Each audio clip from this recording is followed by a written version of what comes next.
Hi, good afternoon. Hope you still have some attention left. One of the last panels of the last day. We're gonna try not to we're gonna try to entertain you for a few minutes before the drinks. Standing between the drinks is a very hard position, right? We are here and we try to do this quick. So the idea is to discuss why choosing Europe or why going somewhere else rather than the Valley, which is the golden dream for most founders and most startups. So I'll start with this question: why choose Europe? Why you guys gonna defend your countries, right? Germany and Portugal. This would be a good football match, but why choose Europe? Why choose Germany or choose Portugal to establish or to internationalize a startup? Well, I can start. Good afternoon to you all. I think, well, Europe has 500 million potential customers for a start. So comparing to the United States, for instance, it's a much larger market. If you consider European Union, because if you consider geographical Europe, you have 700 million inhabitants. So you cannot miss Europe if you want to go global. That's something that you have to take into account. And after that, I think Europe has a lot to offer, a lot of diversity, multiculturalism, heritage, a lot of great economic industrial groups of the world are based in Europe, and they are looking to startups in order to innovate and to reinvent themselves. So it's a very good bet to go and to try to connect your business as a startup to an existent company, an existing big corp that already exists in Europe, that already has its own market, that needs to innovate, to be connected with new ideas, new founders, and new startups. Also, Europe has a lot of public support to entrepreneurship. So you have to look after what you want and see each country offers the best that suits your business model and also your funding necessities. I can talk a little bit later about Portugal that has specific advantages and specific supports and incentives to entrepreneurship.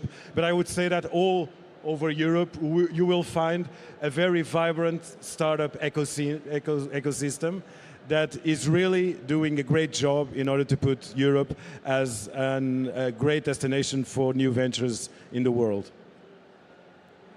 Well, good afternoon also from my side. Well, I fully agree with you. Like Europe is after China and the US, it's like the biggest single market in the world. You were mentioning all the public support, you were mentioning the cultural heritage, but there is also, of course, we have like a lot of industry partners and SMEs,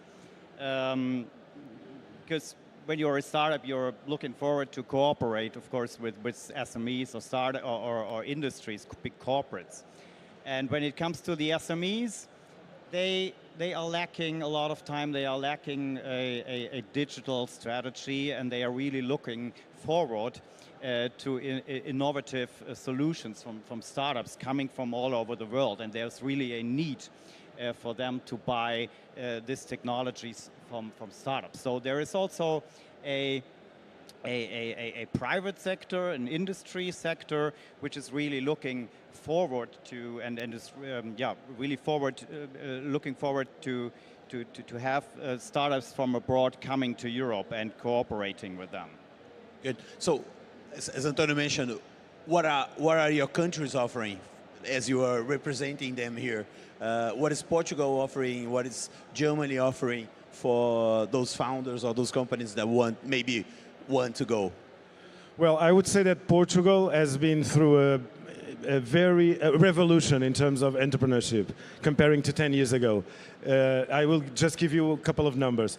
10 years ago, the annual investment by international VCs in Portugal was about 50 million a year.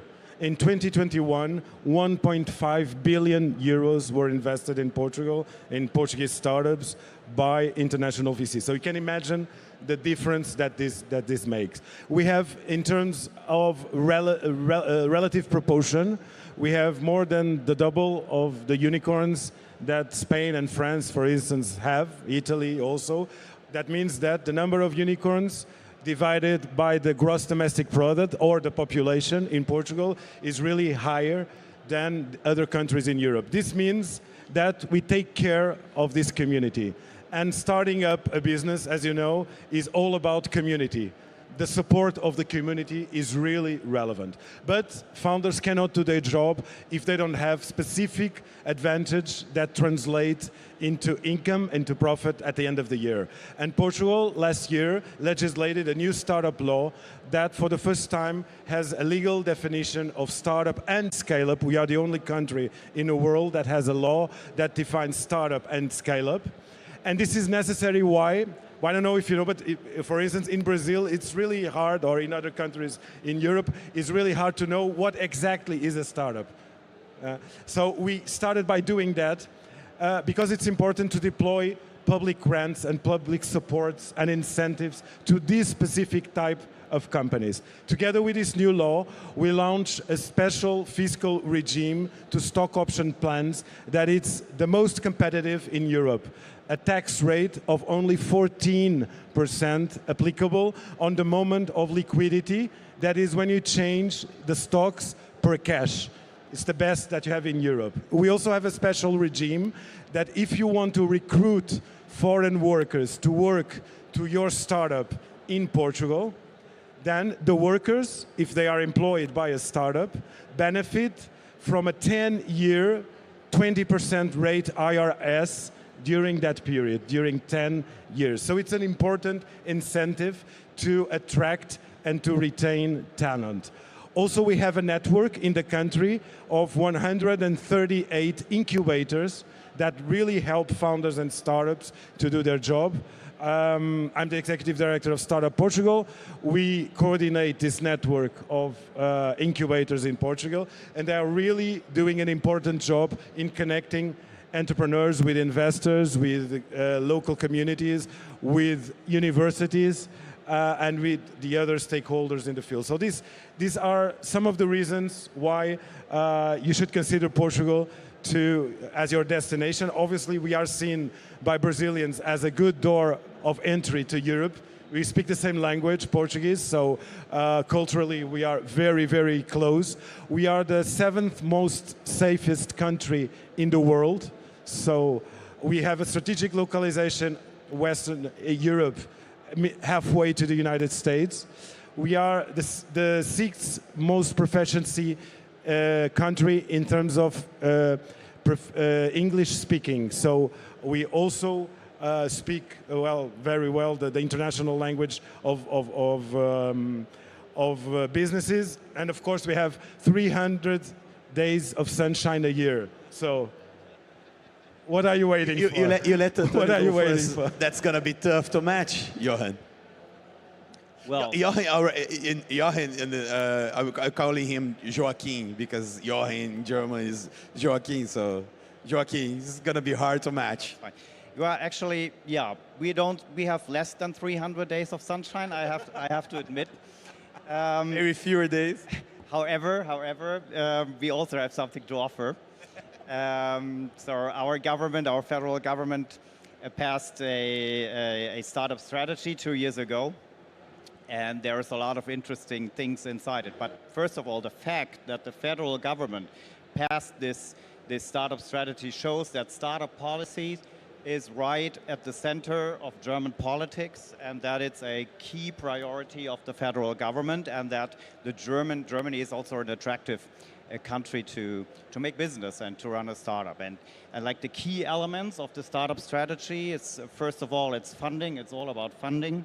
We have a lot of public support also. We have, for example, we have launched a future fund with a volume of 10 billion euro. That's only the money from the public side, and there's also coming like another 20 billion euros coming from the private side. So, and they are investing in deep tech technologies, in climate technologies. Well, I know there is a lot of there are a lot of companies here, a lot of startups who are dealing with renewables and technologies, energy technologies. It's a big market in Germany, and there's a lot of public money for that. And another element also of the startup strategy is talents, attracting talents from all over the world. And that's the reason why the German government just recently or last year passed a new immigration law, and now it's much easier to come to Germany and to get a job visa for Germany. And it's also for some jobs it's not even necessary to speak German actually. So you can come to Germany, apply for a work visa when you just speak English, for example. So this is one thing. The other thing is, well, I already mentioned the German SMEs. They are, you know, there are a lot of SMEs, like I think 3 million SMEs in Germany. They're very strong, but they are a bit conservative, and that's why they are looking forward to cooperating with startups that bring the innovation to their companies. So I think, well, and what we're doing in the startup strategy actually is. We have a system of hubs in Germany. We call it digital hubs, and in these hubs we're trying to strengthen the cooperation between the SMEs and startups, and try to do a kind of a matchmaking. And yeah, this is also something we are offering all around Germany in all industries and on all sectors. And yeah, there's much more in the German startup strategy. We also have a website. You can have a look in that. But yeah, that's the startup strategy in a nutshell. Good. When do you think, when would you say is the best moment to consider this move, going abroad, right? Seeking internationalization. Some companies, especially startups, they do that if they get some customer, if they get a customer, a big customer, or if they get sign-ups from other countries, and they try to follow the customer, right? Is that the best strategy, or from what you see from startups that move into your countries? Is that the best strategy? Is that a good strategy? Or which is the best strategy? When is the best moment? How do you have to plan for this step? Okay, well, for Portuguese startups, I think the right moment is moment zero. Because like in the old days, we are a very entrepreneurial country. Because of the size of our economy and of our country, we need to think abroad and to think internationally from the day zero. So I would guess that if you have in mind a business, and that business, that's how we define startup in Portugal legally. So if your business is innovative and it's easily scalable, then you are a startup. So I think any startup should think about scaling from scratch. If you have a local market that it's big, like Brazil, yeah, like the United States, well, if you consider European Union to be your local market also, then I think you should think about going abroad when you have your concept proved, and when you have sufficient resources, talent, and money to do so. Internationalization is a very, very risky game. Startup is a risky environment, but internationalization is hyper risky. If you are thinking about internationalization and you are thinking about the budget to do so, you might as well double it, because there's a lot of things that will not go the way you planned. And it's very important to have the right support from the beginning. So I would say that if you are in a small economy, start thinking about international from day zero. If you are in a big economy, test your product, gather your talent, gather your funding, and think about internationalization with a lot of support. Go to the other countries using the other countries' way of doing business, not your way of doing business.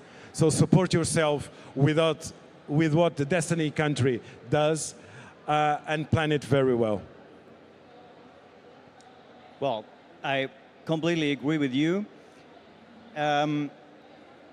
Well, it depends on the situation of the startup, of course, and on the market you're in. However, we can offer any startups at any stage. We can offer something to you or something to the startups when they come. So we offer also public support for university students that are thinking about founding a startup. We have like a grant program for, it's called Exist, when you are coming from university, and then at later stages when you grow a bit, we have other public support. So, well, I would say it depends, as you.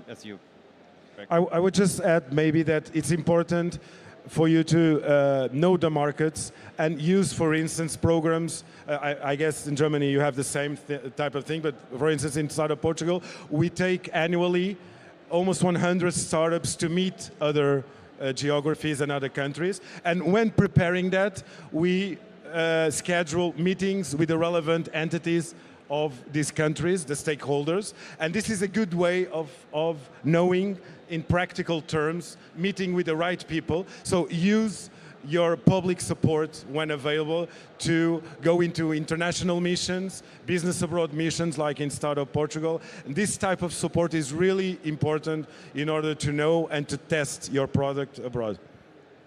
Yeah, here in Brazil, Apex does a good job doing that, taking companies to international conferences, those kind of meetings. So being close, if you're thinking about it, talking to Apex and knowing what they're doing and getting on their missions and what they're planning, could be a good start. Yeah, good tip.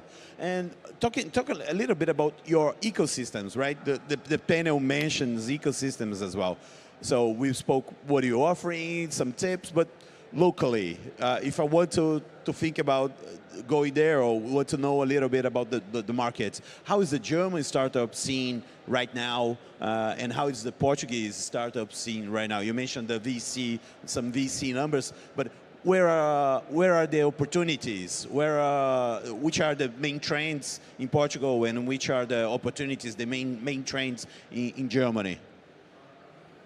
Well, I would say that, Germany, we have now a long history of renewable energy. I think the word Energiewende is pretty well known anywhere in the world. So there is a lot of public support, of course, for all technologies that are related to climate change and to renewables. And so I think this is a very good time to do business in this field as a startup. Well, AI, of course, I think that applies to every country. He said AI. We had AI in our panel. Bingo. Well, there's much more. It's about agri-tech, for example. I know there is a lot of cooperation even now between Brazilian startups and German companies where it comes to agri-tech and food, and that's also something very interesting between our countries. What we can develop. Well, in Portugal, we have a vibrant scene in areas like health tech, fintech, agri-tech also.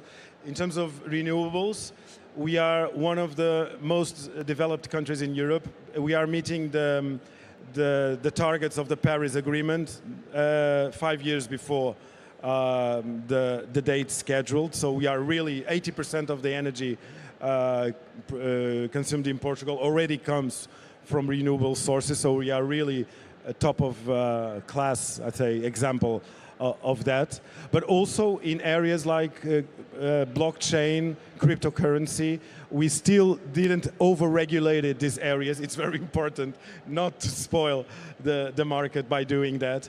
And so we are really watching a vibrant and very dynamic scene in these areas. But I would say that we are very agnostic in terms of verticals. We have a lot of them. I would characterize the startup ecosystem in Portugal like an example to other companies. I would say the rest of Europe the same. For you to know, startups in Portugal have grown in an average of 25% a year in the last 3 years. They sell to international markets 65% of what they produce, comparing to 14% in the average of the SMEs. And they pay to their workers 60% above the average of the payroll of an average SME. So they are really an example. That's why we have to put public policies in place to support these companies. If we have more companies like this in Europe, not only in Portugal, I say that the economic growth of Europe would be much, much higher. That's why we need to support these companies, and Portugal is doing so.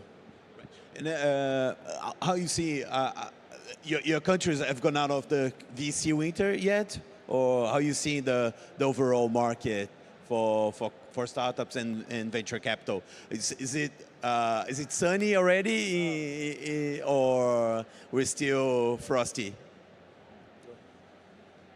Well, it's not 300 days of sunshine yet, but I think it's getting better. You know, your inflation is going down. Maybe there's something going on with regard to the interest rate. I think it's getting a bit better, and also there is more and more public support now that can bridge a bit the gap that we are facing right now. So I'm still very optimistic. Well, I think we are going through a tough phase in the last 1 year and a half, 2 years.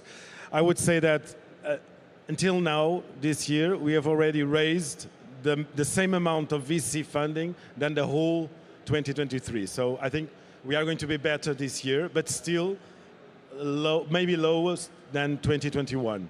It was the peak high of VC investment. In what relates to let's say, public or to VC funding, I would say that in Europe we must do an effort to put pension funds to invest more in the venture capital world. That's something that we need to focus on in order to retain good scale-ups and unicorns in Europe. That's something where we are working on. There's a lot of work to do in that field, and try to attract big funds, institutional and pension funds, to put more money in VCs. So thank you very much, guys. We made it. You're free to go. Good to go. Is there a happy hour at your booths? Several. Okay. Thank you, guys. Hope you had a good event. See you next year. Bye bye.